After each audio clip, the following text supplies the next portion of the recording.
सभी को मेरा नमस्ते, ग्रेट मॉर्निंग। आइए आज के इस वीडियो में हम कुछ कोर्सेज के बारे में जानेंगे, जिसमें आज हम पूरी अच्छी तरीके से जानकारी हासिल करेंगे। एक कोर्स है जिसका नाम है ITI। ये ITI क्या होता है, कौन कर सकता है और इससे क्या क्या फायदे होते हैं, इसकी कितनी अवधियां होती है, कितने खर्च आते हैं, इन सब पर आज पूरी चर्चा करते हैं और जानकारी हासिल करते हैं ITI के बारे में। तो सबसे पहले दोस्तों हम जानते हैं कि ITI का फुल फॉर्म क्या होता है। तो मैं आपको बताऊं, ITI का जो फुल फॉर्म होता है वो है इंडस्ट्रियल ट्रेनिंग इंस्टीट्यूट, जिसे हम हिंदी में कहते हैं औद्योगिक प्रशिक्षण संस्थान। कुछ लोग इसे जूनियर पॉलिटेक्निक कॉलेज भी कहते हैं, क्योंकि ये क्या होता है कि जस्ट पॉलिटेक्निक कॉलेज से छोटा कोर्स होता है, इसी कारण से इसको हम क्या बोलते थे, जूनियर पॉलिटेक्निक कॉलेज कहते हैं। ये जो संस्थान है पूरी तरीके से भारत सरकार के द्वारा संचालित होती है। भारत सरकार का एक मंत्रालय है जिसे हम बोलते हैं श्रम और नियोजन मंत्रालय। ये जो है संस्था है, ये ITI को संचालित करती है।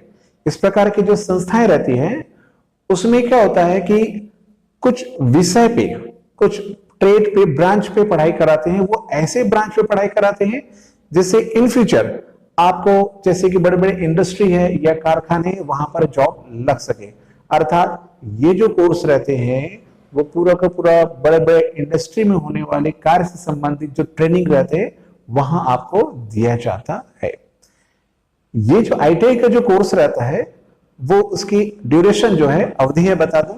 ITI का कोर्स रहता है 1 साल या 2 साल का रहता है। कुछ कोर्सेज होते हैं 1 साल के होते हैं और कुछ कोर्सेज जो रहते हैं वो 2 साल के होते हैं। इस ITI के कोर्स को करने के लिए आपकी जो एलिजिबिलिटी है, योग्यता है, वो होनी चाहिए कम से कम 10वीं पास होना चाहिए आपको। आपने एक चीज देखा होगा, जब आप सामान्यतः 10वीं पढ़ाई करते हैं और जब 11वीं पे जाते हैं तो आपको विषय चुनना पड़ता है। ठीक उसी प्रकार से जब 10वीं के आधार पर आपके ITI में सिलेक्शन होता है तो वहां पर भी आपको विषय चुनना होता है। तो वहां पर चुने जाने वाले विषय को ट्रेड कहा जाता है।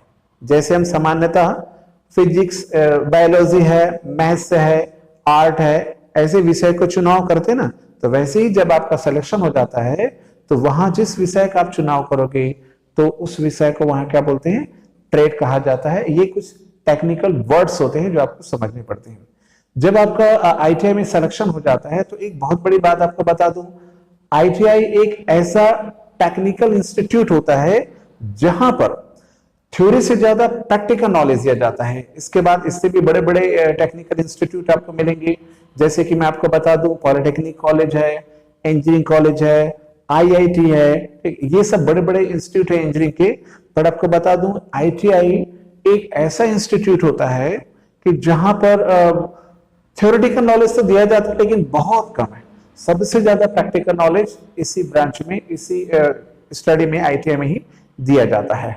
और इसमें एक खास बात है कि गर्ल्स लोगों के लिए स्पेशल कोर्स होते हैं, जैसे कि वो अगर चाहें गर्ल्स तो वो फैशन डिजाइनिंग का कोर्स कर सकते हैं, स्किन केयर का कोर्स कर सकते हैं, हेल्थ केयर का कोर्स कर सकते हैं। स्पेशली गर्ल्स के लिए ये कोर्स स्टोरेज अलग से रखा जाता है। अब बात करते हैं दोस्तों ITI में आने वाले खर्च की बात करते हैं। जैसे कि मैंने पहले बताया कि आपको ये जो कोर्स होता है ITI का वो 10th पास होने के बाद होता है। तो एक्चुअली में इस ITI कोर्स के लिए कोई अलग से एंट्रेंस एग्जाम होता नहीं है। आपका पूरा का पूरा जो सिलेक्शन होता है वो परसेंट बेस होता है। जब आपका 10th में अच्छे परसेंट होते हैं तो आपको बहुत ही आसानी से गवर्नमेंट कॉलेज मिल जाते हैं। और जब आपको गवर्नमेंट कॉलेज मिल जाते हैं तो इसके 2 बड़े फायदे होते हैं।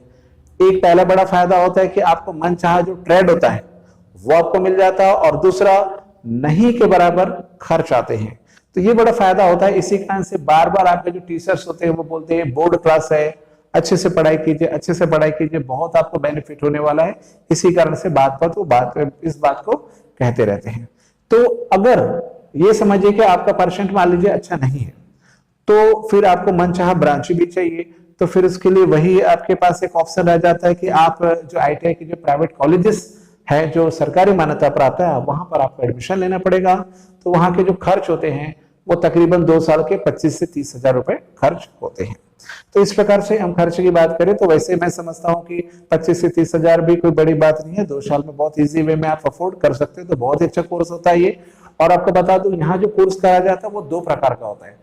एक इंजीनियरिंग होता है और दूसरा नॉन इंजीनियरिंग होता है। यानी कि आप बोल सकते हैं टेक्निकल होता है, एक नॉन टेक्निकल होता है। बहुत सारे कोर्सेज के नाम आप भी सुन रखे होंगे। जैसे यहाँ पर जो ट्रेड्स के कुछ नाम बता रहा हूँ, जैसे कि आपको बताऊं डीजल मैकेनिक होते हैं, प्लम्बर होता है, फीटर होता है, टर्नर होता है, और कंप्यूटर के कोर्स होते हैं, और फैशन डिजाइनिंग का तो होता ही, स्किन केयर होता है, हेल्थ केयर होता है, इसके अलावा स्टोनो के भी कोर्स कराए जाते हैं।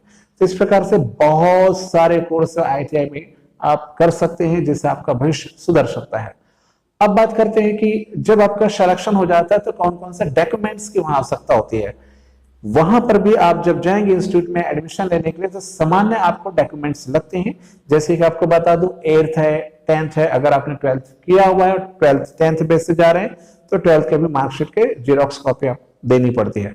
उसके बाद आपको TC देना होता है, और एक आपको देना होता है डोमिसाइल सर्टिफिकेट यानी कि निवासी प्रमाण पत्र देना होता है, और कैटेगरी जो सर्टिफिकेट्स होते हैं, जाति प्रमाण पत्र जिसको हम बोलते हैं, वो आपको देना होता है। इसके अलावा ID प्रूफ के रूप में आपको कुछ डॉक्यूमेंट्स देने होते हैं, जैसे कि आप आधार कार्ड दिखा सकते हैं, ड्राइविंग लाइसेंस होता है वो दिखा सकते हैं, वोटर ID कार्ड होता है, ये सब आप दिखा सकते हैं। तो ये जो ITI का कोर्स है, ठीक है, बहुत ही आपको बेनिफिट और कम समय में होने वाला रहता है। आप टेक्निकल एंड हो जाते हैं तो इन फ्यूचर आपका भविष्य में जॉब लगने बहुत ज्यादा चांसेस हो जाते हैं। जब आप इन कोर्स को कर लेते हैं तो फिर कैसे आप अप्लाई करें वो बहुत महत्वपूर्ण है, क्योंकि कई बार ऐसा होता है आप कोर्स तो कर लेते हैं लेकिन आपको नॉलेज नहीं होता है कि कहाँ कहाँ क्या क्या करना है। तो इसके लिए सबसे पहले मैं आपको बता दूं, जैसे आपका कोर्स कंप्लीट होता है वैसे आप ITI करने के बाद पॉलिटेक्निक भी कर सकते हैं। लेकिन आपको लगता है कि नहीं मुझे ITI बेस पर ही मुझे जॉब चाहिए, तो आपको क्या क्या करना चाहिए आपको बता दूं।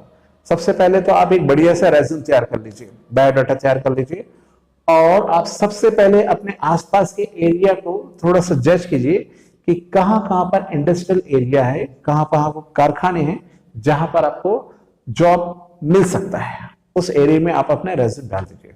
इसके अलावा भी आप कुछ वेबसाइट्स होते हैं जिसका नाम मैं बताता हूं, वहां पर आप अपना रेज्यूम अपलोड कर सकते हैं। जैसे कि कुछ जॉब अलर्ट साइट्स होते हैं, जैसे मैं आपको नाम बताता हूं, मॉन्स्टर इंडिया होता है, टाइम जॉब्स होते हैं, naukri.com होता है, indeed.com होता है, sign.com होता है।